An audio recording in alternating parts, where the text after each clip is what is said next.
Kajian Kitab.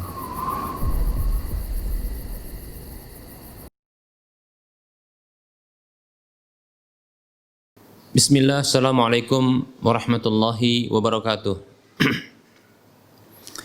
Innal hamdalillah nahmaduhu wa nasta'inuhu wa nastaghfiruh wa na'udzu billahi min shururi anfusina wa min sayyiati a'malina. Man yahdihillahu fala mudhillalah wa man yudlilhu fala hadiyalah. Wa ashhadu an la ilaha illallah wahdahu la syarika lah. Wa ashhadu anna Muhammadan abduhu wa rasuluhu sallallahu alaihi wasallam. Qala Allah tabaraka wa ta'ala, ya ayyuhalladzina amanu taqullaha haqqa tuqatih wa la tamutunna illa wa antum muslimun. Ya ayyuhan nasu taqu rabbakumul ladzi khalaqakum min nafsin wahidah wa khalaqa minha zawjaha wa bassa minhuma rijalan katsiran wa nisaa'a. Wattaqullaha alladzi tasaaluna bihi wal arham innallaha kana 'alaikum raqiba. Ya ayyuhalladzina amanu taqullaha wa qulu qawlan sadida yuslih lakum a'malakum wa yaghfir lakum dhunubakum wa man yuti'illaha wa rasulahu faqad faza fawzan 'azima. Amma ba'd.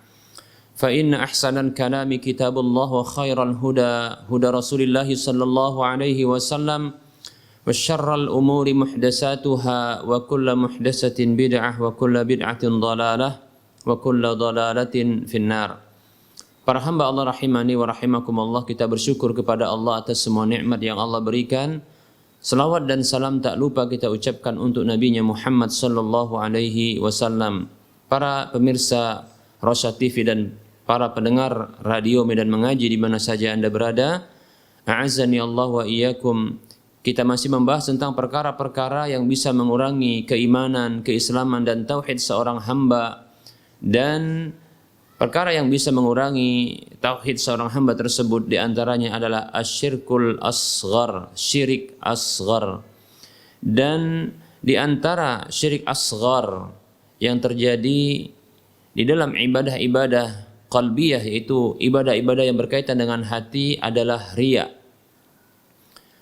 Kita berlindung kepada Allah Subhanahu wa taala atas segala bentuk kesyirikan, baik yang besar maupun yang kecil. Di antaranya adalah riya ini. Ibnu Hajar Al-Asqalani rahimahullahu taala memberikan definisi tentang riya ini adalah idharul ibadati liqasdi ru'yatin nasi fayuhmada 'alaiha, yaitu riya itu menampakkan ibadah agar dilihat oleh manusia lalu ia dipuji karenanya, atau sehingga ia dipuji karenanya. Riya tujuannya adalah pujian, riya tujuannya adalah sanjungan, dan ini merupakan bentuk kesyirikan kepada Allah Subhanahu wa taala karena diarahkan ibadah itu bukan kepada Allah Subhanahu wa taala. Dan kita tahu bahwasanya hak Allah Subhanahu wa taala di antaranya adalah ibadah, sebagaimana Nabi kita Muhammad sallallahu alaihi wasallam beliau bersabda, haqqullahi 'alal ibadi ay ya'buduhu wa la yusyriku bihi syai'a. Hak Allah Subhanahu wa taala atas seluruh hambanya adalah mereka para hamba beribadah kepada Allah Subhanahu wa taala semata tanpa berbuat syirik sedikit pun kepadanya. Para muslim rahimani wa rahmakumullah. Jadi riya ini merupakan bentuk kesyirikan kepada Allah Subhanahu wa taala. Kita berlindung kepada Allah Subhanahu wa taala dari segala bentuk kesyirikan, baik yang besar maupun yang kecil. Para muslim rahimani wa rahimakumullah, di antara bentuk-bentuk riya ini banyak sekali. Seperti di antaranya adalah riya terhadap amal, yaitu menampakkan ibadah, amal kesolehan, ya, dia tampakkan agar bisa mendapatkan pujian dari manusia. Seperti orang yang sholat dengan memanjangkan rukuk dan sujudnya, ya. Orang yang sholat yang dia memanjangkan, ya, rakaat, rukuknya maupun sujudnya. Para muslim rahimani warahmatullah, dalam sebuah hadis yang diriwayatkan oleh Imam Ibnu Majah dalam kitab sunannya, dengan nomor urut hadis 4204, Nabi Muhammad sallallahu alaihi wasallam bersabda, yaitu hadis yang berasal dari Abu Sa'id radhiyallahu anhu, yang ia menceritakan, kharaja alaina Rasulullah sallallahu alaihi wasallam. Suatu hari Rasulullah sallallahu alaihi wasallam keluar menemui kami, wa nahnu natadzakaru al-masiha ad-dajjal, dan kondisi kami ketika itu sedang menyebut-nyebutkan Al-Masih Ad-Dajjal. Kemudian beliau sallallahu alaihi wasallam bersabda, ala ukhbirukum bima huwa akhwafu alaikum indi minal Masih Ad-Dajjal. Lalu beliau sallallahu alaihi wasallam bersabda, maukah aku kabarkan kepada kalian dengan sesuatu yang aku paling khawatirkan menimpa kalian menurutku di sisiku ketimbang Al-Masih Ad-Dajjal? Maka para sahabat ketika itu mengatakan, qulna bala, ya, kami katakan, mau wahai Rasulullah sallallahu alaihi wasallam. Maka Rasulullah sallallahu alaihi wasallam bersabda, asyirku al-khafi, asyirkul khafi, syirik yang tersembunyi, syirik yang tersembunyi. Ayyaqumar rajulu yusalli fayuzayyinu salatahu lima yara man nadara rajulun min nadari rajulin. Yaitu ya syirik khafi, syirik yang tersembunyi. Seseorang laki-laki atau seseorang yang sedang sholat, berdiri sholat, lalu dia memperindah, memperbagus sholatnya dikarenakan ya pandangan manusia terhadapnya. Demikian. Na'udzubillahi min dzalik. Hadis ini hadis yang hasan derajatnya. Baik para muslim rahimani wa rahmakumullah, ini merupakan bentuk riya. Ini merupakan bentuk riya. Demikian, ya, bila menampakkan ibadah tersebut hanya untuk mendapatkan pujian, dan itu disebabkan karena ya adanya orang lain yang ingin melihatnya, ya, sehingga dia memperbagus ya salatnya. Na'udzubillahi min dzalik. Walaupun kita katakan para muslim rahimani wa rahimakumullah, bisa jadi seseorang itu ya ketika salat bukanlah bermaksud untuk ya riya, yaitu ketika dia memperbagus salatnya, ketika dia menampakkan salatnya ya kepada manusia, bukanlah maksudnya untuk riya, yaitu mendapatkan pujian. Memang benar tujuannya adalah untuk dilihat oleh manusia, namun bukan tujuannya untuk ya pujian manusia dan sanjungan, namun agar bisa diikuti oleh manusia. Nabi Shallallahu Alaihi Wasallam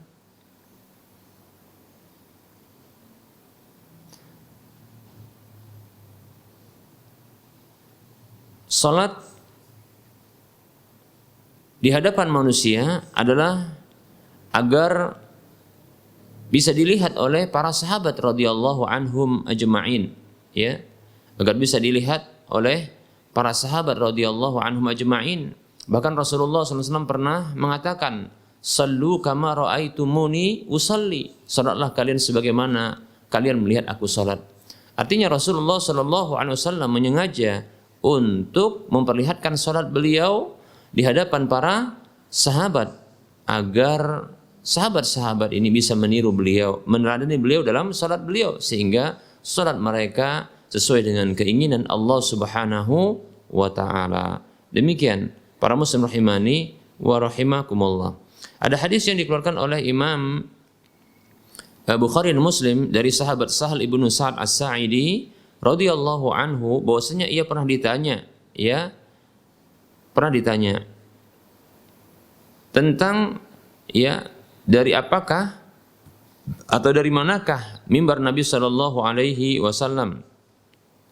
Ya, maka Sahal ibnu Sa'ad radhiyallahu anhu menjawab, huwa min asalil ghabah, ya, amalahu fulan maula fulanah, ya, li Rasulillah sallallahu alaihi wasallam, ya.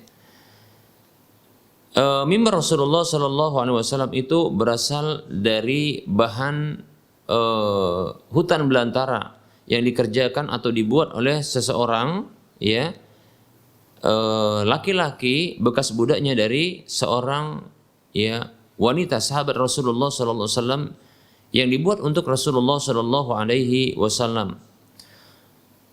Wa qama alaihi Rasulullah sallallahu alaihi wasallam hina ya amala wa wada'a fastaqbala al-qiblata wa kabbara wa qama an-nasu khalfahu fa qara'a wa raka'a an-nasu khalfahu thumma rafa'a ra'sahu thumma raja'a al-qahqari fasajada 'ala al-ardi thumma 'ada ila al-minbari thumma qara'a thumma raka'a thumma rafa'a ra'sahu thumma raja'a al-qahqari hatta sajada bil ardi. Ya. Nah, di sini Sahal ibnu Sa'ad radhiyallahu anhu, ya, Sahal ibnu Sa'ad As-Sa'idi radhiyallahu an ini menceritakan bagaimana Nabi Shallallahu alaihi wasallam mencontohkan ya salat, ya, mencontohkan salat Nabi, ya, atau menjelaskan bagaimana Nabi Shallallahu alaihi wasallam pernah mencontohkan salat, ya, itu dengan cara ya Rasulullah naik ke atas mimbar, ya. Ini menunjukkan mimbar Nabi Shallallahu alaihi wasallam itu ada tangganya, demikian. Nabi Shallallahu alaihi wasallam berdiri ketika itu, ya, setelah selesainya dibuat mimbar itu. Lalu beliau diletakkanlah mimbar itu, ya, ke arah kiblat. Ya, lalu beliau menghadap ke arah kiblat dan beliau pun bertakbir, takbiratul ihram, dan orang-orang ya berdiri salat di belakang beliau. Lalu beliau membaca, beliau ruku, dan orang-orang pun ikut ruku di belakang beliau. Kemudian beliau mengangkat kepala beliau, yaitu bangkit dari ruku. Kemudian beliau kembali ya ke dasar lantai, ya, kembali ke dasar lantai, ya, agar bisa sujud, karena di atas mimbar itu tentunya tidak bisa sujud. Maka beliau ya mundur, lalu beliau sujud di lantai, ya, ketika itu lantai dari permukaan di mana mimbar itu dibuat atau diletakkan. Kemudian setelah sujud dan beliau berdiri, beliau kembali ke atas mimbar. Kemudian beliau membaca, ya, tentunya membaca Al-Fatihah, membaca surat atau ayat. Kemudian beliau ruku, kemudian beliau mengangkat kepala beliau bangkit dari ruku. Kemudian beliau mundur, ya, mundur sejenak, ya, mundur untuk bisa melakukan sujud, dan beliau pun sujud. Ini hadis yang diriwayatkan oleh Imam Bukhari, ya. Nah, yang semisal dengan itu, ya, disebutkan di akhir dari hadis itu, falamma faragha aqbala 'alan nasi. Tatkala beliau selesai dari salat tersebut, maka beliau menghadap kepada orang-orang, yaitu para sahabat yang ketika itu menjadi makmum beliau. Faqala, lalu Rasulullah bersabda, ayyuhan nas, wahai manusia, innama sana'tu hadza lita'tammu bi wa lita'lamu salati. Sesungguhnya aku kerjakan ya seperti ini agar kalian bisa ya mengikutiku, ya, dan agar kalian bisa mengetahui salatku. Demikian, ya, para muslim rahimani wa rahimakumullah. Nah, ini hadis yang diriwayatkan oleh Imam Bukhari dan Muslim. Jadi sekedar menampakkan ibadah bukanlah ya terhitung riya, ya. Namun ini tergantung dari tujuan atau niat akhir dari amal ibadah yang dilakukannya, ya. Apakah ini untuk pujian manusia dan sanjungannya, atau ingin mendapatkan ya gelar-gelar yang baik dari manusia, maka na'udzubillahi min dzalik, ya, amal ibadah tersebut maka terjangkiti riya, dan ini bisa gugur, batal, dan rusak. Baik para muslim rahimani wa rahimakumullah.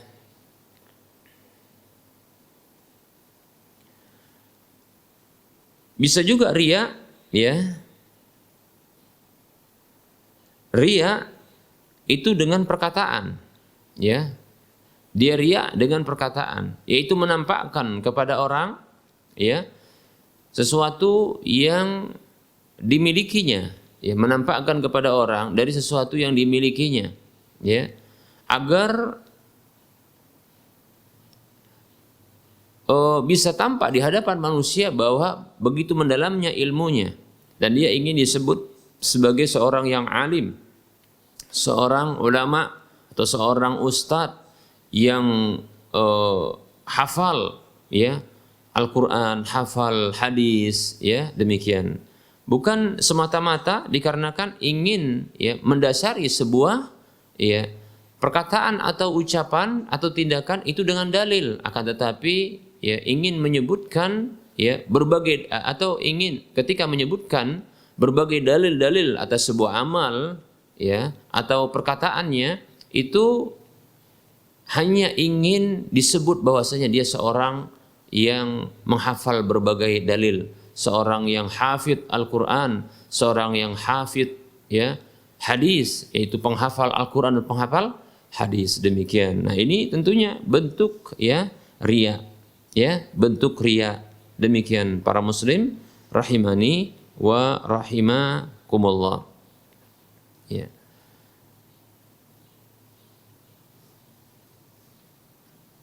Nah, terkait dengan ini ada satu hadis Nabi Shallallahu Alaihi Wasallam terkait dengan, ya, 3 orang yang memiliki amal besar di sisi Allah Subhanahu wa Ta'ala, dan tentunya ini, ya, sesuatu yang luar biasa, prestasi yang luar biasa tentunya, ya, bila dinilai dalam pandangan kasat manusia, yaitu bahwasanya ini adalah amal-amal besar.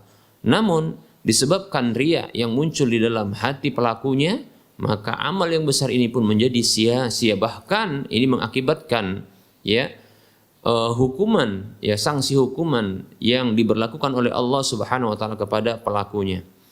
Dalam sebuah hadis Nabi Shallallahu Alaihi Wasallam, beliau bersabda, hadis yang dikeluarkan oleh Imam Muslim dalam kitab sahihnya. Nabi Shallallahu Alaihi Wasallam beliau bersabda, Inna awalan nasi yuqda alaihi yaumal qiyamati rajulun ustushhida. Sesungguhnya orang pertama yang akan diadili pada hari kiamat adalah seorang yang dia mengharapkan, ya, yang dia itu mati syahid. Fa utiya bihi fa'arrafahu ni'amahu fa'arafaha. Lalu dia didatangkan, maka dikenalkan kepadanya nikmat-nikmat atas, ya, balasan amal perbuatannya itu. Fa'arafa, dia pun mengenalinya. Qala fa ma'amilta fiha, lalu dikatakan kepadanya, apa yang telah engkau lakukan padanya? Qala qataltu fika hatta ustushhidtu. Maka ia mengatakan, aku berperang untukmu ya Allah sampai aku mati syahid. Qala kadzabta. Ya. Qala kadzabta. Allah mengatakan engkau dusta. Walakinnaka qatalta li an yuqala jari'un atau jari'un, ya. Akan tetapi engkau berperang, ya, karena ingin disebut sebagai pemberani, ya, atau yang semisalnya seperti ingin disebut sebagai pahlawan, ya, sebagai pendekar atau seterusnya. Yang jelas ini adalah menginginkan sebutan-sebutan, sanjungan-sanjungan dan pujian-pujian manusia. Padahal dia telah mengorbankan nyawanya, ya. Dia telah mengorbankan nyawanya. Bahkan, ya, mungkin terlebih dahulu dia mengalami luka-luka yang berat, lalu akhirnya dia pun meninggal dunia. Namun hanya karena keinginan disebut sebagai, ya, pemberani atau seorang pendekar atau seorang pahlawan, ya, ini mengakibatkan dirinya, ya, kehilangan amal besarnya ini, ya. Pujian-pujian ini menunjukkan ketidakikhlasan, keinginan pujian, keinginan sanjungan, ya, keinginan-keinginan yang bersifat, ya, duniawi, ya, harum namanya, ya, seperti itu. Maka ini hanya akan mengakibatkan batal amal. Bahkan bukan hanya itu, ya, bahkan dia akan disiksa. Disebutkan dalam hadis ini, faqad qila, sungguh ungkapan itu, yaitu pujian itu telah engkau dapatkan, ya. Summa umira bihi fasuhiba ala wajhi hatta ulqiya fin nari, na'udzubillahi min dzalik. Kemudian diperintahkan dia untuk diseret di atas wajahnya sampai dicampakkan ke dalam neraka. Na'udzubillahi min dzalik. Kita berlindung kepada Allah Subhanahu wa taala atas, ya, semua bentuk riya, semua bentuk kesyirikan besar maupun kecil, ya. Semoga Allah menjaga keikhlasan hati kita dan semoga Allah Subhanahu wa taala menjauhkan kita dari neraka. Kemudian berikutnya yang kedua, wa rajulun ta'allamal ilma wa 'allamahu wa qara'al qur'ana fa utiya bihi. Lalu orang yang kedua adalah seseorang yang dia belajar ilmu dan mengajarkan ilmu serta membaca Al-Qur'an, lalu dia didatangkan fa'arafahu ni'amahu fa'arafaha. Lalu dikenalkan kepadanya nikmat-nikmatnya, ia pun mengenalinya. Qala fama 'amilta fiha, lalu dikatakan kepadanya, apa yang telah engkau amalkan padanya? Ya, qala maka ia mengatakan ta'allamtul ilma wa 'allamtuhu wa qara'tu fikal qur'ana. Aku mempelajari ilmu, mengajarkan ilmu dan membaca Al-Qur'an itu karenamu. Qala, maka Allah mengatakan, kadzabta, engkau dusta. Lihat, Allah mendustakan apa yang diucapkan oleh lisan orang tersebut. Coba beraninya orang ini dan orang-orang yang semisal ini, orang-orang riya seperti ini untuk berdusta di hadapan Allah, zat yang mengetahui apa saja yang ada dalam hati manusia, para hamba. Ya, kita berlindung kepada Allah Subhanahu wa taala ya dari segala bentuk kesyirikan, ya, segala bentuk kekufuran, segala pembatal-pembatal amal kebajikan, demikian, ya. Yang besar maupun yang kecil, ya. Baik para muslim rahimani wa rahimakumullah. Allah yang Maha tahu ya apa yang ada dalam hati manusia, maka mendustakan sembari mengatakan kadzabta, engkau dusta, walakinnaka ta'allamtal ilma liyuqala 'alimun. Akan tetapi engkau membaca, engkau mempelajari ilmu agar engkau dikatakan sebagai seorang alim, ya. Engkau mempelajari ilmu hanya ingin disebut dengan alim, demikian. Seorang yang berilmu, seorang yang ulama, seorang ustadz, ya, seorang dai dan seterusnya. Wa qara'ta al-Qur'ana liyuqala huwa qari'un, dan engkau membaca Al-Qur'an ya agar engkau dikatakan sebagai seorang qari, faqad qila, dan itu sudah dikatakan untukmu, ya, disebutkan, ya, ditujukan untukmu. Summa umira bihi fasuhiba ala wajhihi hatta ulqiya fin nari. Kemudian diperintahkan dia untuk diseret di atas wajahnya sampai dia dicampakkan ke dalam neraka. Na'udzubillahi min dzalik. Ya. Kemudian berikutnya, ya, kita berlindung kepada Allah dari neraka ini, dan kita berlindung kepada Allah dari segala bentuk kesyirikan-kesyirikan besar maupun kecil, pembatal-pembatal amal. Kita berlindung kepada Allah dari segala bentuk pembatal-pembatal amal. Kemudian orang yang ketiga, wa rajulun wasa'allahu alaihi wa a'tahu min asnafil mali kullihi. Orang yang ketiga adalah seseorang yang Allah luaskan, ya, rezeki kepadanya, dan Allah berikan harta dari berbagai jenis-jenis harta kepadanya seluruhnya. Fa utiya bihi fa'arafahu ni'amahu fa'arafaha. Lalu dia pun didatangkan, lalu dikenalkan kepadanya nikmat-nikmatnya, lalu dia pun mengenalinya. Qala fama 'amilta fiha, lalu dikatakan kepadanya, apa yang telah engkau amalkan padanya? Qala ma taraktu min sabilin tuhibbu an yunfaqa fiha illa anfaqtu fiha laka. Ia katakan, ya Allah, tidaklah aku tinggalkan satu jalan yang engkau sukai agar diinfakkan pada jalan tersebut, kecuali aku telah berinfak di jalan itu untukmu, ya Allah. Begitu katanya, ya. Namun Allah yang Maha tahu hati para hamba mengatakan, qala kadzabta, engkau dusta, walakinnaka fa'alta liyuqala huwa jawadun, akan tetapi engkau lakukan itu semua agar engkau dikatakan sebagai jawad, yaitu dermawan, mengharapkan pujian, sekedar pujian, sebutan, ya.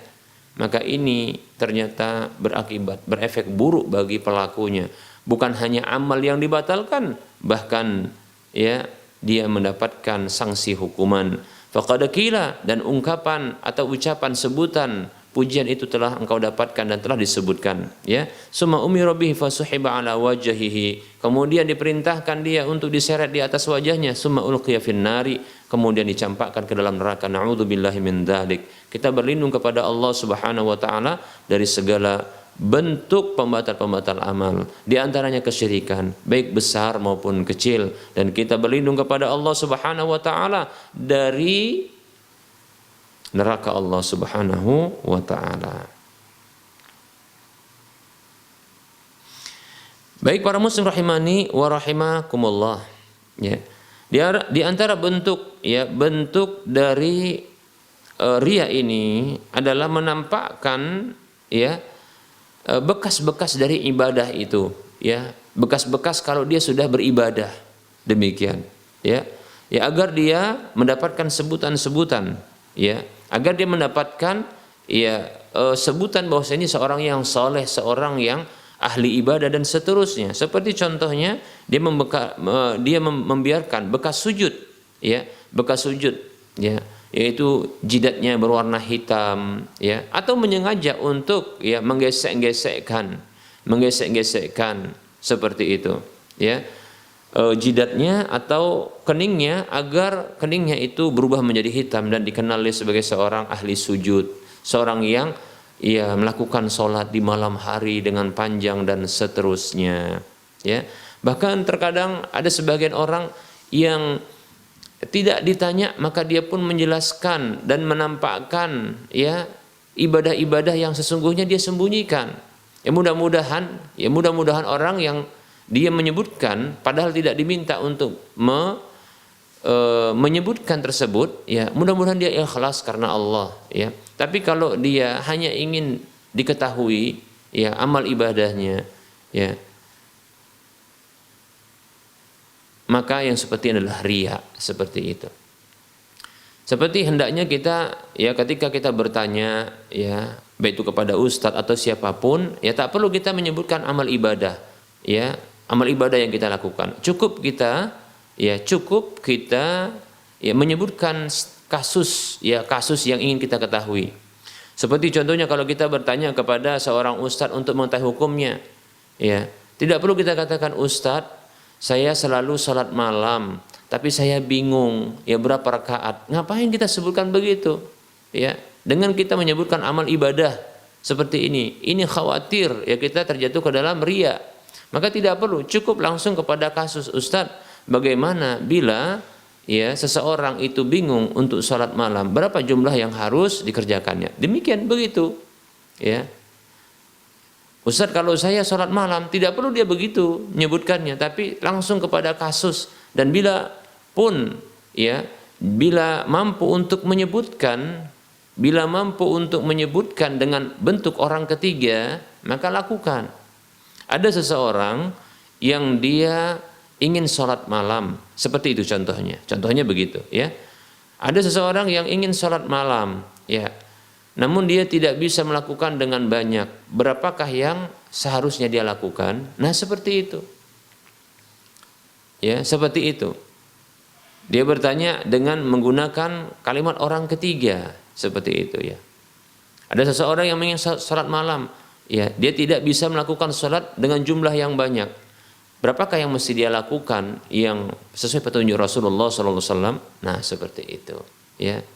Baik, tidak perlu ya kita menyebutkan tentang diri kita yang melakukan. Semoga Allah Subhanahu wa taala menjaga ya lisan-lisan kita, menjaga hati kita, ya, untuk tidak menyebutkan amal-amal ibadah kita, ya, tidak menginginkan sebutan-sebutan, pujian-pujian, sanjungan-sanjungan dan gelaran-gelaran dari manusia ya atas amal ibadah yang telah kita lakukan atau yang sedang kita lakukan dan atau yang akan kita lakukan. Demikian para muslim rahimani wa rahimakumullah.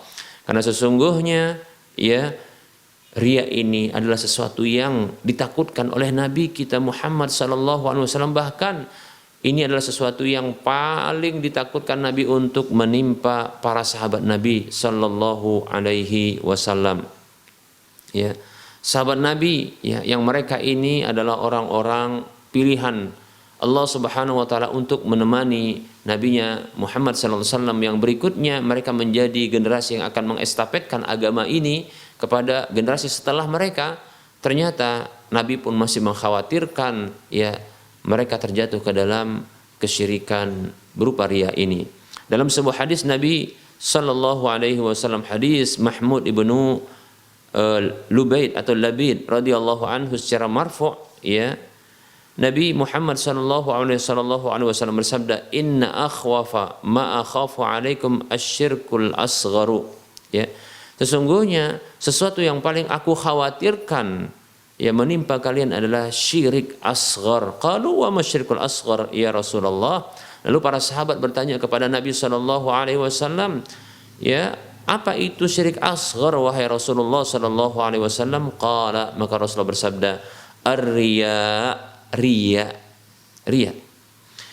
Yaqulullahu azza wa jalla lahum yaumal qiyamati, kelak Allah azza wa jalla akan menyatakan kepada mereka pada hari kiamat, ya, idza juziyan nasu bi a'malihim, tatkala manusia-manusia, para makhluk hamba-hamba mukallaf itu dibalas terhadap amal-amal mereka, maka Allah mengatakan kepada mereka yang melakukan riya, idhabu ilal ladzina kuntum turauna fid dunya, pergilah kalian menuju siapa saja yang kalian riakkan itu di dunia, ya, yang kalian riak kepadanya di dunia. Hal tajiduna indahum jazaa, apakah kalian mendapatkan balasan di sisi mereka, yaitu dari mereka? Tentu tidak, ya, tentu tidak. Ya, sekedar dia dapatkan hanya riya, pujian itu saja. Dia dapatkan, ya, dia dapatkan. Karena itu yang diinginkan. Namun balasan di sisi Allah Subhanahu wa taala maka tidak akan didapatkan. Hadis ini hadis diriwayatkan oleh Imam Ahmad dalam musnadnya. Baik para muslim rahimani wa rahimakumullah.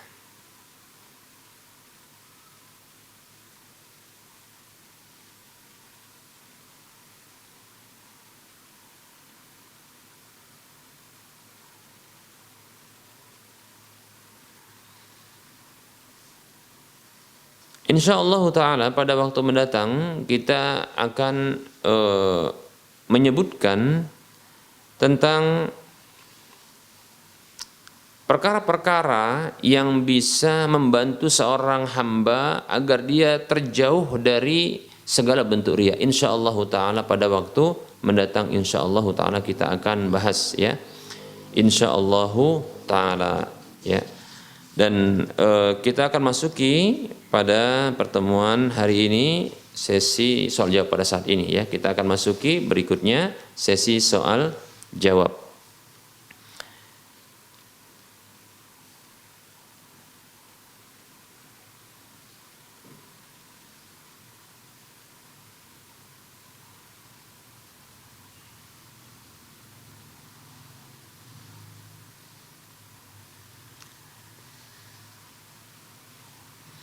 Baik, bagi para pemirsa dan para pendengar sekalian yang ingin bertanya, maka dipersilahkan untuk, ya, mengirimkan pertanyaannya ke nomor layanan kami 0852 6190 4177, ya. Baik, di sini ada pertanyaan, ya, terkait dengan arisan, ya, arisan. Ya, kalau di Sumatera Utara ini atau Medan ini disebut dengan jula-jula, yaitu arisan, ya. Baik, pertanyaannya adalah terkait dengan arisan, hukum arisan, di mana ada penulis buku atau pengumpul uang yang kemudian akan membukukan uang tersebut, namun dia bukan termasuk orang yang terlibat di dalam, ya, perkumpulan itu, hanya sebagai penulis dan pengumpul uang, lantas nanti membagikan, ya, membagikan uang tersebut atau mengumpulkan uang tersebut lalu membagikannya, ya, kepada setiap peserta yang mendapatkan giliran untuk bisa mengambil uang tersebut, ya. Baik, ya, permasalahannya adalah penulis, pengumpul uang dan penulis dana yang telah dikumpulkan tersebut itu mendapatkan, ya, pembayaran, ya, dengan cara dipotong, ya, dengan cara dipotong dari hasil dana yang dikumpulkan tersebut, ya. Jadi dia mendapatkan hasilnya, ya. Baik, ya, dalam hal ini kita akan jelaskan tentang arisan itu, ya. Jadi arisan itu sesungguhnya ada dua maknanya. Yang pertama adalah, ya, arisan yang bermakna perkumpulan beberapa orang yang memiliki kesamaan, baik itu dalam profesi, asal, tempat tinggal, suku atau marga, maupun hubungan kekerabatan serta yang lainnya. Maka perkumpulan seperti ini, jadi arisan itu bermakna perkumpulan. Ya, perkumpulan-perkumpulan seperti ini, maka ini dibolehkan. Ya, dibolehkan. Ya. Hukum asalnya boleh-boleh saja selama tidak ada pelanggaran syariat, ya. Tidak ada pelanggaran syariat. Seperti diantaranya adalah berjabat tangan, ya, dan bercampur baur antara peserta yang berlainan jenis kelaminnya tanpa ada hubungan, ya, suami istri atau kemahraman. Ya, tentunya tidak boleh, ya. Seperti contohnya tidak boleh berjabat tangan karena Nabi sallallahu alaihi wasallam mengatakan la an yuta'ana fi ra'si ahadikum bimikhyatin min hadidin khairul lahu min an yamassa imra'atan lam tahilla lahu. Hadis ini hadis yang diriwayatkan oleh Imam Tabrani. Kata Nabi sallallahu alaihi wasallam, sungguh ditusuknya, ya, pada kepala salah seorang di antara kalian dengan pasak yang terbuat dari besi itu lebih baik ketimbang ia menyentuh wanita yang tidak halal baginya. Seperti itu. Ya, bukan istrinya, bukan juga mahramnya. Maka yang seperti ini diharamkan. Ya, tidak boleh juga contohnya berdua-duaan karena Nabi sallallahu alaihi wasallam bersabda la yakhluwanna ar-rajulu bimra'atin illa, ya, ma'aha dzu mahramin. Ya, tidak boleh seorang laki-laki berduaan dengan seorang perempuan, ya, kecuali bersama perempuan itu ada mahramnya atau ada laki-laki lain, ya, asalkan tidak berdekatan, berdempetan begitu, ya.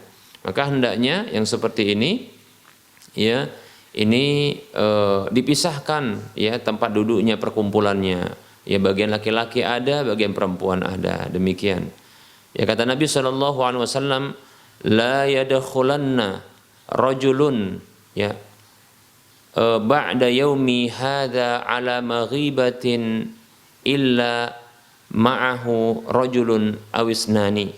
Hadis riwayat Muslim. Kata Nabi sallallahu alaihi wasallam, tidak boleh seorang laki-laki itu masuk, ya, tidak boleh seseorang laki-laki setelah hari ini, kata Nabi sallallahu alaihi wasallam, ya, laki-laki itu masuk menemui seorang wanita yang sendirian, tidak ada suaminya, ya, tidak ada mahramnya, kecuali bersama laki-laki itu ada laki-laki lain, satu orang atau dua orang, demikian. Baik, ya, seperti itu. Ya, walaupun yang masuk itu bukanlah ada hubungan kemahraman, jadi ini dibolehkan seperti itu, ya. Asalkan, ya, tentunya ada adab-adab yang lain yang ini dipenuhi. Seperti contohnya adalah menggunakan pakaian-pakaian yang tentunya islami, yang tidak ada pelanggaran syar'i, seperti para wanitanya, ya, itu menutup aurat secara sempurna, begitu juga para lakinya menutup aurat secara sempurna, demikian, ya, tanpa membuka sebagian atau menutup sebahagian auratnya, ya, tanpa, ya, menggunakan pakaian yang ini ketat sehingga membentuk aurat tubuhnya, juga tidak menggunakan pakaian yang ini tembus pandang, ya, atau transparan sehingga bisa samar-samar terlihat auratnya, dan juga tidak menggunakan pakaian yang ini menyerupai pakaian orang-orang kafir, ya. Demikian pula tidak boleh menggunakan pakaian-pakaian syuhrah. Syuhrah itu pakaian yang maksudnya untuk ketenaran, ya, popularitas, seperti itu, ya. Nah, begitu juga bagi wanita tidak boleh menampakkan memakai minyak wangi, ya. Tidak boleh bagi seorang wanita yang dia memakai minyak wangi, ya. Karena Nabi sallallahu alaihi wasallam mengatakan, wanita mana saja yang dia menggunakan, ya, ayu imra'atin ista'tarat, wanita mana saja yang menggunakan wangi-wangian, famarat ala qaumin, lalu dia melewati satu kaum, liyajidu rihaha, agar bisa mencium aromanya, ya. Tentunya para wanita ketika menggunakan minyak wangi, itu minyak wangi yang memang memunculkan aroma sehingga ini bisa memberikan kesan harum, aroma yang harum demikian dan menarik tentunya, ya. Maka kata Nabi SAW, fahiya zaniyah, wanita itu adalah pezina. Karena inilah tindakan pezina, ya, yang seperti ini, yaitu menarik lawan jenisnya, ya, agar mendekatinya itu dengan wewangi-wangian seperti itu. Maka tidak boleh, ya. Begitu juga tidak boleh ada pelanggaran di sana musik-musik, ya, musik-musik, ya, karena sesungguhnya musik-musik ini adalah terlarang, ya. Nabi SAW bersabda, ya, latakunanna min ummati atau la yakunanna min ummati aqwamun yastahilluna al-hirra wal harira wal khamra wal ma'azib atau kama qala sallallahu alaihi wasallam. Hadis riwayat Bukhari, kata Nabi sallallahu alaihi wasallam, kelak akan ada dari umatku ini kaum-kaum orang-orang yang mereka menghalalkan kemaluan, yaitu perzinahan, menghalalkan sutra bagi laki-laki dan menghalalkan khamar dengan nama-nama tentunya yang berbeda-beda, ya, dan begitu juga menghalalkan al-ma'azif, yaitu alat-alat musik, ya. Nah, ini terlarang yang seperti ini, ya. Begitu juga, ya, tidak boleh ada pelanggaran dalam acara perkumpulan ini adalah saling membanggakan, ya, keturunan, saling membanggakan kekayaan, memamerkan kekayaan. Nah, ini tidak boleh, ya. Yang seperti ini, ya, disebutkan dalam satu hadis riwayat Tabrani juga kalau tidak salah, Nabi kita Muhammad SAW, ya, beliau bersabda, ya, idza kharaja, ya, riya'an wa mufakharatan fahuwa fi sabilis syaitan. Ya, siapa saja atau apabila seseorang itu dia keluar dari rumahnya, ya, untuk riya, pamer dan mufakharah, yaitu membanggakan apa yang dimilikinya, kekayaannya dan seterusnya, maka dia itu berada di jalan syaitan, tidak boleh.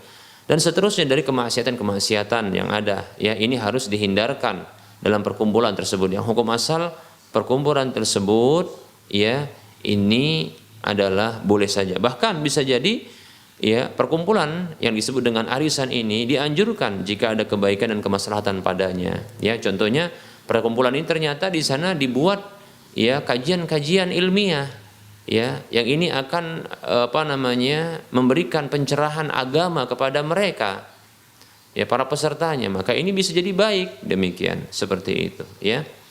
Wallahu ta'ala alam.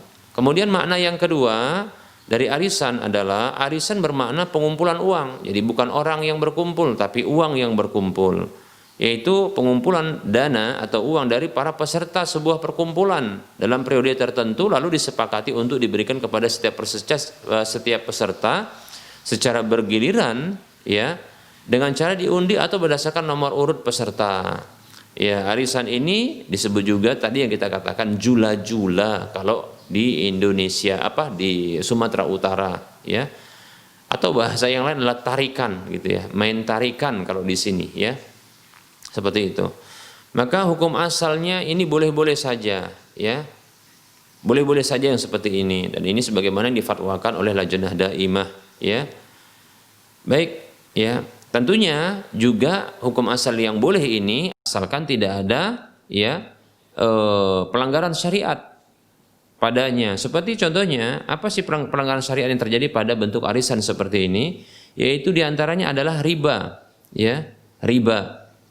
Bagaimana bentuk ribanya? Yaitu seperti ini. Bila salah satu peserta itu mendapatkan giliran untuk mengambil dana, karena memang itu gilirannya, itu narik dana begitu, ya, atau narik, ya. Lalu ternyata dialihkan kepada peserta lain dengan adanya kesepakatan untuk ditambah nanti ketika giliran peserta yang lain ini namanya keluar atau memang gilirannya, lantas ketika dibayarkan kepada orang yang dialihkan tersebut atau yang mengalihkan gilirannya itu kepadanya, maka disepakati adanya tambahan, ya. Nah, maka ini tentunya adalah hutang, yaitu pengalihan tersebut. Ini pengalihan yaitu hutang karena gilirannya itu adalah haknya untuk mengambil dana tersebut, kemudian diarahkan kepada yang lain, kemudian disepakati nanti ditambah. Ketika pengalihan tersebut, ya, dari gilirannya kepada orang lain, maka ini adalah bentuk hutang. Lalu disepakati adanya tambahan dalam pengembalian nantinya apabila orang yang dialihkan itu di waktu gilirannya dia mendapatkan giliran untuk menarik dana tersebut, lalu disepakati untuk dibayarkan lalu ditambahkan. Tambahan ini tentunya adalah riba, ya, baik itu tambahan berupa uang ataupun tambahan yang lainnya seperti itu, ya. Kullu qardin jarra naf'an fahuwa riba. Setiap hutang piutang yang menarik keuntungan, ya, menarik manfaat tambahan, maka adalah riba. Baik, ya. Pertanyaan yang terkait dengan kasus yang disebutkan ini adalah pembebanan sejumlah uang kepada peserta yang mendapatkan giliran narik itu, ya, itu diarahkan kepada penulis, ya, penulis atau bendahara perkumpulan arisan tersebut. Maka ini terhitung biaya operasional yang boleh, ya, ini adalah perkara yang boleh karena terhitung termasuk biaya operasional. Dan tentunya wajar bagi bendahara atau penulis atau pengumpul dana tersebut, dia mendapatkan imbalan atas, ya, kerjanya. Dia mendapatkan imbalan, itu kompensasi imbalan atas kerjanya. Wallahu a'lam bissawab.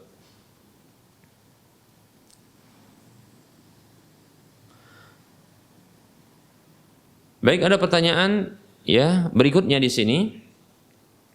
Assalamualaikum warahmatullahi wabarakatuh, Ustadz. Ya, saya izin bertanya, kayak mana hukumnya bercampur baur istri teman, ya, belajar Iqra sama teman suami laki-laki, sedangkan suaminya keluar kota. Apa boleh, Ustadz, laki-laki mengajar perempuan dalam rangka suaminya pergi, atau harus ditemani suami? Baik, ya. Waalaikumsalam warahmatullahi wabarakatuh. Dalam kondisi, ya, seorang wanita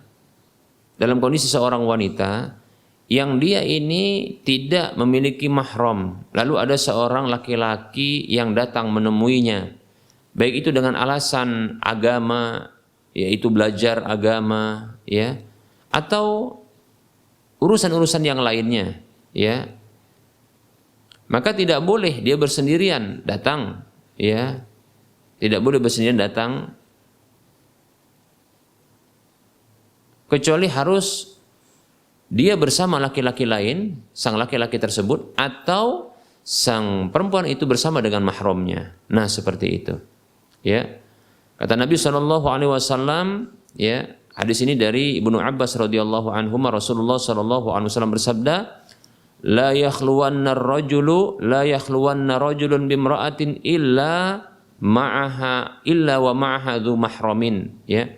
Kata Nabi SAW, ya, tidak boleh seorang laki-laki itu berduaan dengan seorang perempuan kecuali bersama perempuan itu ada mahramnya. Bersama perempuan itu ada mahramnya. Demikian hadis yang sahih. Seperti itu. Jadi harus perempuan itu bersama dengan mahramnya, atau laki-laki yang datang itu bersama dengan laki-laki lain, baik satu ataupun dua. Dalam hadis yang diriwayatkan oleh Imam Muslim, Nabi kita Muhammad sallallahu alaihi wasallam, beliau bersabda, la yadkhulanna rajulun ba'da yaumi hadza ma'a maghibatin atau ala maghibatin illa wa ma'ahu rajulun awisnani. Hadis riwayat Muslim, Nabi SAW bersabda, ya, tidak boleh seorang laki-laki masuk, tidak boleh, ya, seorang laki-laki, ya, setelah hari ini, kata Nabi SAW, ia masuk menemui seorang wanita yang tidak ada bersamanya, ya, baik itu suaminya atau mahramnya, kecuali bersama laki-laki tersebut, ya, ada laki-laki lain satu orang maupun dua orang. Minimalnya satu orang. Seperti itu. Wallahu ta'ala alam. Tentunya, ya, di sini ada menjaga adab-adab syar'inya seperti, ya, yang sudah kita sebutkan, yaitu, ya, wanita tersebut menjaga auratnya, ya, dengan sempurna, tidak menampakkan sebagian aurat, tidak membuka sebagian aurat, ya, kemudian, ya, eh, tidak menggunakan pakaian yang transparan, terawang begitu, ya. Juga tidak menggunakan pakaian yang tipis, ya, tidak menggunakan pakaian yang ketat sehingga membentuk auratnya, tidak menggunakan pakaian syuhrah, yaitu pakaian yang menampakkan kemewahan atau menampakkan perbedaan dengan yang lainnya, tidak juga menggunakan pakaian yang menyerupai orang-orang kafir, wanita jahiliyah, ya. Begitu juga, ya, menjaga adab-adab syar'i, tidak melembutkan suara, ya, begitu, tidak menggunakan wangi-wangian, ya, menjaga jarak tentunya seperti itu, ya. Namun, ya, bila tidak terpenuhi syarat ini, maka ketahuilah hal tersebut, ya, akan memunculkan fitnah, ya, dan ini ketahuilah bahwasanya Nabi SAW bersabda, ya, ma taraktu ba'di, tidaklah aku tinggalkan, ya, tidaklah aku tinggalkan, ya, setelahku fitnatan adarra 'ala rijali minan nisa'i, ya, sebuah fitnah, yaitu sebuah fitnah, sebuah ujian yang berat bagi laki-laki yang paling memudaratkan mereka ketimbang wanita, ya, seperti itu. Maka hati-hati, walaupun wanita tua, demikian, ya, maka tidak boleh, ya. Wallahu ta'ala a'lam.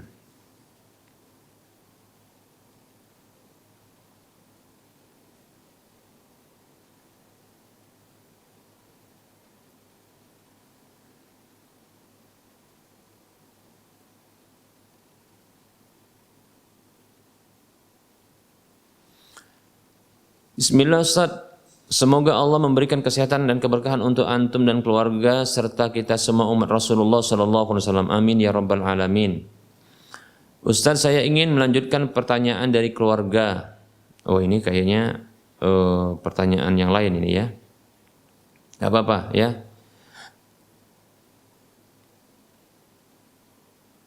Nomor 1, zakat mal boleh dibagikan kepada beberapa orang hanya kepada satu orang saja. Ini tentang zakat mal, ya. Yang kedua adalah lebih afdol manakah, ya? Apakah dibilang itu ke penerima duit zakat ataukah tidak? Maksudnya disebutkan apakah ini zakat atau tidak, demikian. Kemudian yang ketiga, mana yang paling afdol, ya, untuk urutannya, ya, apakah memberikan zakat mal kepada, ya, orang yang soleh yang berhutang, atau janda yang sedang sakit, atau fakir miskin yang soleh? Nah, begitu, ya. Baik, kita akan jawab. Bismillah. Pertanyaan pertama, zakat mal itu boleh untuk dibagikan kepada satu orang saja atau satu jenis saja. Tidak mesti harus isti'ab merata, ya, kepada 8 asnaf tersebut yang disebutkan oleh Allah Subhanahu wa taala di dalam surah At-Taubah ayat 60. Ya, disebutkan di dalam surah At-Taubah ayat 60 itu ada 8 asnaf. Ya, kata Allah Subhanahu wa taala, a'udzu billahi minasyaitonir rajim. Innamas shadaqatu lil fuqara'i wal masakini wal 'amilina 'alaiha wal mu'allafati qulubuhum wa fir riqabi wal gharimina wa fi sabilillahi wa binis sabil fariidatan minallah. Kata Allah Subhanahu wa taala, yang artinya sesungguhnya, ya, sedekah-sedekah yang wajib itu di antaranya adalah zakat, ya. Itu diarahkan untuk fakir, miskin, amil petugas zakat, kemudian orang yang dilunakkan hatinya, kemudian orang yang dalam proses pembebasan pembebasan budak, kemudian orang yang berhutang, kemudian orang yang fisabilillah berperang di jalan Allah, kemudian yang terakhir adalah orang yang dalam perjalanan yang kehabisan bekalnya. Demikian. Nah, ini adalah 8 asnaf yang berhak untuk menerima zakat. Namun dibolehkan untuk, ya, untuk diarahkan zakat itu kepada salah satu dari ya golongan yang ada ini, ya. Seperti itu. Dalilnya adalah ya ketika Rasulullah Shallallahu alaihi wasallam ya memerintahkan kepada Muadz bin Jabal radhiyallahu an untuk berdakwah ke Yaman, maka Rasul mengatakan di antaranya perintah untuk mengajarkan pertama sekali ya 2 kalimat syahadat, kemudian salat. Nah, kemudian setelah itu ya fa in fa'alu dzalika, kalau mereka telah melakukan hal itu semua, maka fa'alimhum, maka beritahu kepada mereka annallaha iftarada alaihim sadaqatan, bahwasanya Allah Subhanahu wa taala telah mewajibkan kepada mereka yaitu sedekah wajib, yaitu zakat, tu'khadhu min aghniyaihim wa turaddu ala fuqaraihim, yang diambil dari orang-orang kaya mereka dan dikembalikan kepada orang-orang fakir mereka. Lihat di sini disebutkan zakat diarahkan kepada satu jenis saja atau satu golongan saja dari 8 asnaf tersebut, ya, menunjukkan bahwasanya boleh. Bahkan boleh juga untuk diarahkan kepada satu orang, tidak banyak, tidak harus mesti semua, tapi harus atau boleh satu orang saja, boleh satu orang saja diarahkan zakat itu, demikian, ya. Namun tentunya semakin banyak yang mendapatkan maslahat, ya, manfaat dari dana zakat tersebut, maka semakin besar pula lah ya pahalanya, seperti itu, ya. Ini harus juga dipertimbangkan. Jadi kalau ditanya apakah boleh kepada satu orang, boleh saja. Beberapa orang boleh juga, demikian. Nah, pertanyaan kedua, lebih afdal mana, ya? Apakah ketika mengarahkan zakat itu dengan menyebutkan ya ini zakat atau tidak disebutkan? Baik, maka kita katakan bahwasanya zakat itu adalah ibadah kepada Allah Subhanahu wa taala. Ya, zakat itu adalah ibadah kepada Allah Subhanahu wa taala. Maka ya tidak ada akad khusus kepada Allah Subhanahu wa taala, tidak ada akad khusus kepada Allah Subhanahu wa taala dengan menyebutkan zakat itu.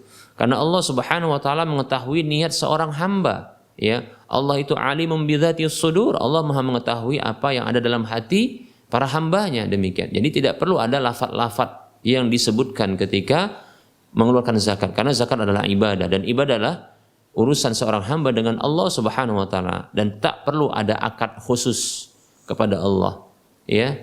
Cukup niat dalam hati, karena Allah mengetahui ya apa yang dalam hati manusia, seperti itu. Nah, adapun disebutkan kepada manusia, apakah ini harus disebutkan?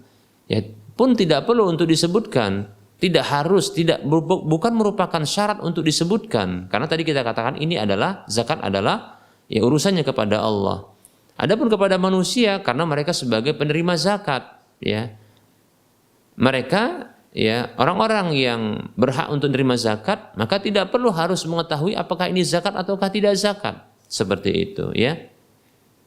Lebih-lebih ada sebahagian orang ya yang sesungguhnya dia kondisinya miskin, ya, hanya saja dia tidak ingin menampakkan kondisi miskinnya, seperti itu. Dan dia tidak ingin karena dia malu untuk dinyatakan miskin, padahal dia adalah orang yang membutuhkan.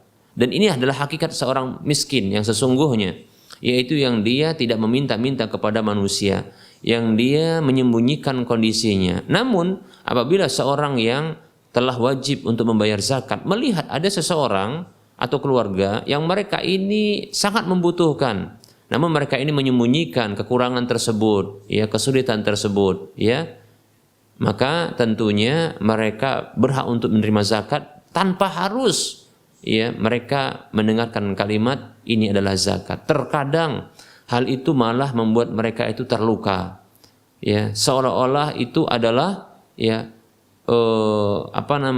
pernyataan yang sangat buruk bagi mereka. Memang ada orang yang betul-betul miskin tapi tak mau dia dinyatakan miskin, seperti itu. Oleh karenanya ya, silakan berikan harta zakat itu kepada orang yang berhak menerimanya, orang miskin.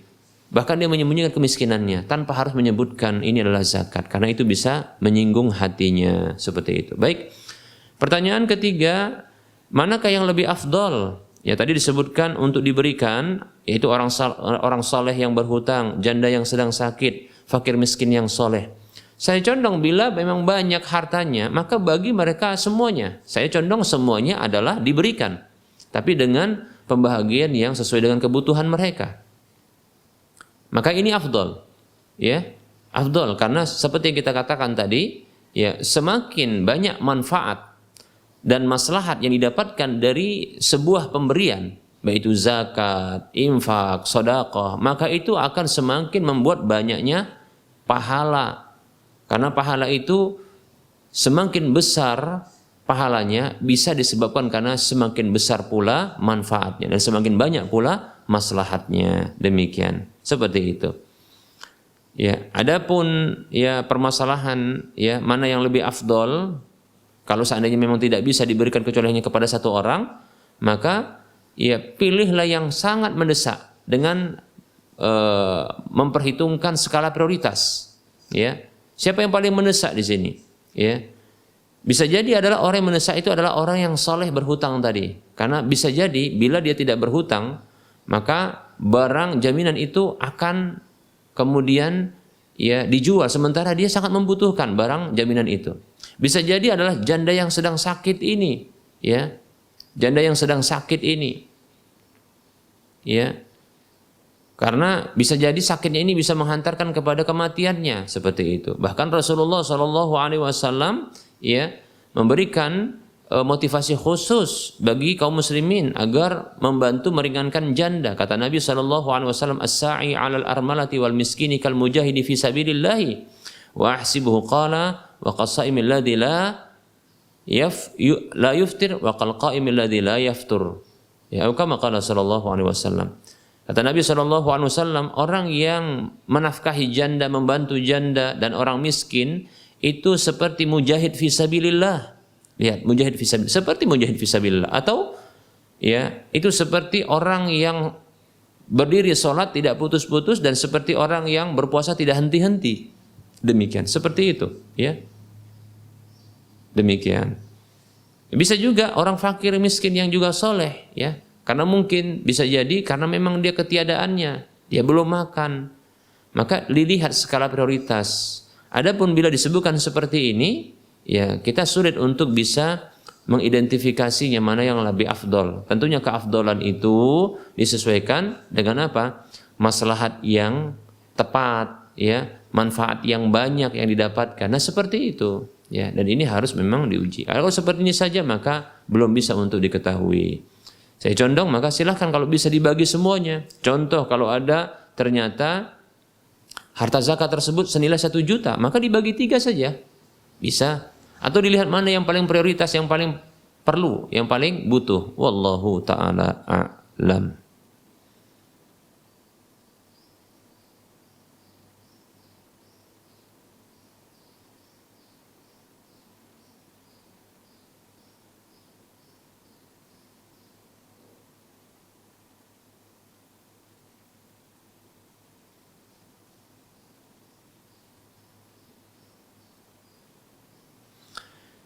Assalamualaikum Ustaz, Afan mau bertanya, bila arisan keluarga sebulan dikumpulkan dana 200.000 per keluarga, di mana yang 100.000 untuk makan dan 100.000 lainnya lagi dikumpulkan untuk kas keluarga, dan uang kas akan digunakan untuk jalan keluarga setiap tahunnya. Apakah hal ini boleh Ustaz?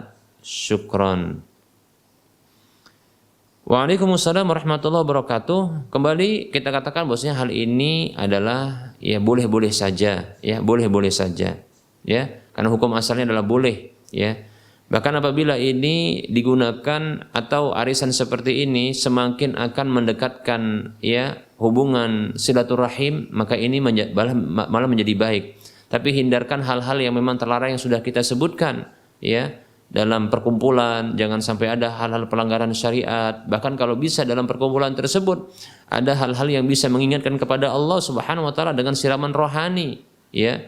Seperti tentunya kajian-kajian ilmiah, mengundang ustadz-ustadz yang lurus, ya, akidahnya dan manhajnya, seperti itu, ya.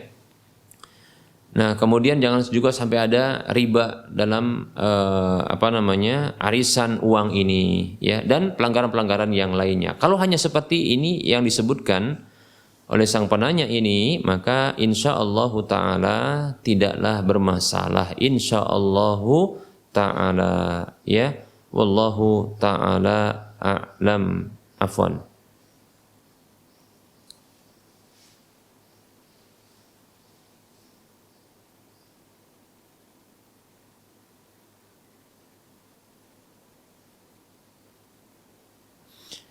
Ada pertanyaan, Assalamualaikum warahmatullahi wabarakatuh. Maaf Ustadz, saya ingin bertanya, apa yang kita lakukan di makam atau di kuburan ketika kita sedang berziarah ke makam atau kuburan saudara kita, ke makam saudara kita atau siapapun itu? Apakah ada bacaan khusus untuk mengirimkan doa kepada mereka? Apa saja yang kita lakukan ketika di makam atau kuburan tersebut? Maaf sebelumnya Ustadz, saya baru belajar, ya. Waalaikumsalam warahmatullahi wabarakatuh. Barakallahu fikum. Waalaikumsalam warahmatullahi wabarakatuh. Wa fik barakallah. Baik, terima kasih atas pertanyaannya. Ini tentang masalah ziarah. Tentunya ziarah adalah perkara yang baik, ya. Karena Nabi Shallallahu Alaihi Wasallam mengatakan, "Kuntu nahitukum an ziyaratil quburi fazuruha." Ya, dahulu aku pernah larang kalian dari ziarah kubur, maka berziarahlah, ya. Dalam hadis yang lain Rasulullah mengatakan, "Litudzakirukumul akhirah fa innaha litudzakirukumul akhirah." Karena sesungguhnya, ya, ziarah kubur itu fungsinya adalah mengingatkan kepada akhirat, demikian. Namun perlu ada adab-adabnya ketika kita berziarah, ya, ada adab-adabnya. Bagi seorang wanita ketika dia, ya, berziarah, maka tentunya, ya, bila menempuh jarak safar maka harus, ya, dengan temannya, ya, atau dengan mahramnya atau dengan suaminya, seperti itu. Kemudian harus izin dengan walinya, ya, mahramnya kah, atau kalau punya suami kepada suaminya izinnya, seperti itu. Kemudian berpakai pakaian yang syar'i, ya, seperti kita katakan tidak boleh memakai pakaian yang membuka sebahagian auratnya dan menutup sebahagian, kemudian tidak boleh, ya, ketat pakaiannya, tidak boleh juga transparan, tidak boleh juga, ya, menyerupai pakaian-pakaian orang kafir, ya, orang-orang Arab atau orang-orang jahiliyah, ya, wanita jahiliyah. Begitu juga tidak memakai wangi-wangian, dan juga, ya, tidak memakai pakaian yang mencolok, yang ini sehingga menjadi perhatian bagi orang lain, seperti itu, ya. Demikian. Kemudian, ya, ketika dalam perjalanan juga tidak berdesak-desakan dengan laki-laki, seperti itu, ya. Ini wanita. Kalau laki-laki bagaimana? Laki-laki tadi tidak ada syarat seperti itu, ya, kecuali tentunya harus, ya, menempuh adab-adab dalam berziarah berikut ini. Yang pertama adalah tidak menetapkan waktu khusus untuk berziarah. Ya, tidak menetapkan waktu khusus untuk ziarah. Tidak ada penetapan waktu khusus untuk ziarah tersebut, ya. Demikian. Tidak ada seperti di bulan Safar atau di bulan Muharram, tidak ada. Atau di bulan Ramadan, di bulan Syawal, tidak ada, ya. Kapan dibutuhkan untuk ziarah karena mungkin hati sedang keras, sulit untuk menerima nasihat, maka silakan ziarah. Atau mungkin butuh untuk mendoakan penghuni kubur, maka silakan ziarah, demikian. Kemudian, ya, ketika masuk kuburan maka adabnya adalah mengucapkan salam kepada penghuni kubur. Kemudian yang kedua adalah membuka sandal, ya, tidak menggunakan alas kaki ketika masuk kuburan, demikian, ya. Lalu bagi laki-laki gampang, bagi perempuan bagaimana, ya? Untuk wanita ketika ziarah kubur maka di sini terjadi perbedaan pendapat, ya, ada yang mengharamkan, ada yang membolehkan. Ya, pendapat yang tepat wallahu a'lam ini dibolehkan dengan syarat-syarat yang tadi kita sebutkan, dan ini akan kita sempurnakan, seperti itu. Alasannya dikarenakan Aisyah radhiyallahu anha pernah ziarah kubur juga, demikian, ya. Kemudian doa ketika masuk kuburan, dan ini bahkan hadisnya hadis Aisyah di mana Rasulullah sallallahu alaihi wasallam, ya, ditanya oleh Aisyah radhiyallahu anha, apa yang aku harus baca ketika masuk kuburan? Maka Rasul mengatakan, yaitu doa keselamatan, ucapan salam, assalamualaikum ya ahlad diyari qaumin mu'minin wa inna insyaallah bikum lalahiqun, atau yang semisalnya doa ini, itu boleh, ya, seperti itu, ya. kemudian membuka sandal, ya mendoakan seperti tadi ya.